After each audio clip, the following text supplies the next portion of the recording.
Fitness creators 11 ऐसे तरीके बताने वाला हूँ जिसके बाद सिर्फ इंस्टाग्राम के थ्रू आप अर्निंग जनरेट कर सकते हो 11 तरीके से। यूट्यूब यहाँ पे इंक्लूड भी नहीं किया मैंने, ठीक है।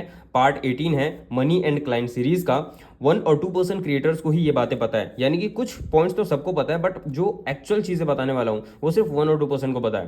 पहला पॉइंट, पेड ब्रांड कोलैब, ठीक है, ये आपको पता ही होगा, ठीक है। एफिलेट मार्केटिंग, भाई अगर आपने ऐसे बंदे कलेक्ट किए हैं जो आपसे बहुत ज़्यादा कनेक्टेड है, तो चाहे आपके 5,000 भी फॉलोअर्स हों या 10,000 भी हों, आप ये चीज़ बहुत अच्छे तरीके से कर सकते हो। यानी कि आपने कोई न्यू शर्ट, कोई टी शर्ट या फिर जितने भी प्रोडक्ट्स आप यूज़ कर रहे हो, अगर आपके फॉलोअर्स बोल रहे हैं कि भाई ये अपने कहाँ से परचेस किया, तो आप उसको बस स्टोरी लगा सकते हो एफिलेट मार्केटिंग के थ्रू, एंड वहाँ पे आपको कमीशन मिल जाएंगे। थर्ड, डिजिटल प्रोडक्ट्स, ठीक है। मैंने भी ई बुक बेसिकली 14 मिस्टेक्स का लॉन्च कर रखा है, तो वही है कि डिजिटल प्रोडक्ट्स आप लॉन्च कर सकते हो।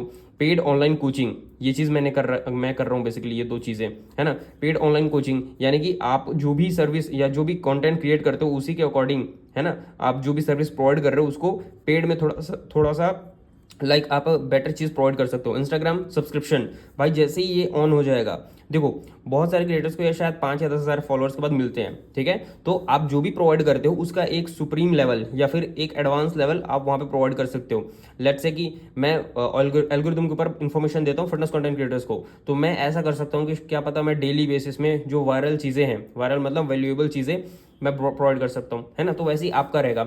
Selling pre recorded workout videos classes, basically इसको कोर्स बोल सकते हो कि आप एक बना लिया एंड जब भी आप उसको सर्कुलेट करोगे वहां से आपको इनकम जनरेट होगी, ये पैसिव इनकम के अंदर आ जाएगा, ठीक है। देन स्पॉन्सर्ड गिव अवे, जितने भी आप क्रिएटर्स को देखते हो बहुत ज़्यादा गिव अवे करते हैं, तो वो ये वाली चीज़ है वो, ठीक है।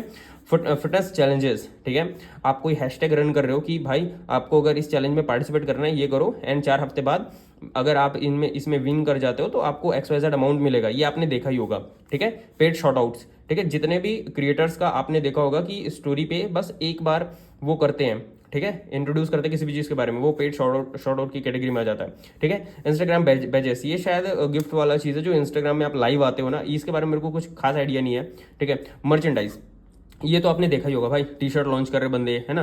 तो ये तो अपने बहुत ही कॉमन है, ठीक है। तो ये इतनी सारी चीज़ें हैं भाई। अब कौन बोलेगा कि इंस्टाग्राम में पैसा नहीं है, भाई इतनी सारी चीज़ें हैं। और यूट्यूब से पहले इंस्टाग्राम पे ही मेजोरिटी ऑफ द क्रिएटर्स की अर्निंग स्टार्ट हो जाती है। I am one of them, okay. So या फ्री कंसल्टेशन कॉल में इससे भी कहीं ज़्यादा इंफॉर्मेटिव चीज़ें आपको पता चलेगी। बायो जरूर से चेकआउट कर लेना, but only for fitness content creators.